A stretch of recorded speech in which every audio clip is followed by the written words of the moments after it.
Grabe yung piso wifi namin, nasa loob na ng bahay pero ninakawan pa rin. Ang saya sana namin ngayon kasi mag-harvest na kami sa mga wifi namin. Pero pagbukas namin, kunti lang yung laman. Hindi sana ako sasama ngayon sa pag-harvest nila pero napilitan akong pumunta dito kasi last month nasa 400 plus lang yung income. First time yun na mangyari na maliit yung income dito kasi yung monthly income talaga namin dito nasa 4,000 to 5,000 yung income. Kaya ngayong araw napagdesisyonan ko na sumama sa kanila para makita ko yung kalagayan ng piso wifi.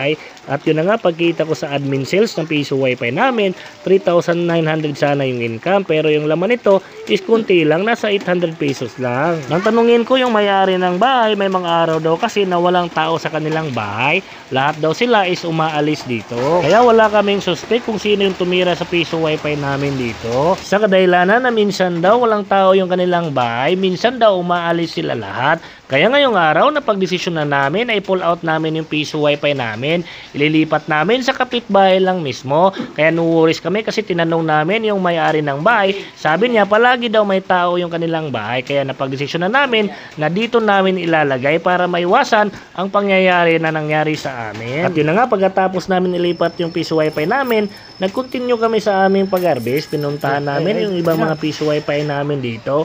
Okay naman yung kalagayan ng ibang piso wifi. Yung iba maliit yung income, lalong-lalo na pag isa lang yung antina. Pero sa pangalawang piso wifi namin, marami yung income sa kadahilanan na dalawa yung access point na nilagay namin.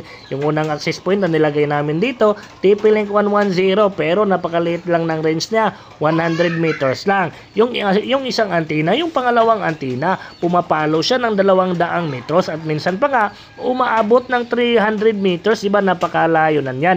Dito ko nilagay sa likod ng bahay nila. Marami kasi mga bahay dito sa likod na nasa malayo, nasa baba, pero abot pa rin ang signal namin. Naguulog sila sa piso wifi namin at bumabalik sila sa kanilang mga kabahayan. Andyan yung mga bahay sa baba. Dito sila naguhulog at umuwi sila sa kanilang mga kabahayan. Sa mga gusto gumamit ng antina na yan, andyan lang yung link sa baba. At meron ding Nilo Basket. Click mo lang yan at explore mo lang yung aking mga video at meron tayong tutorial dyan.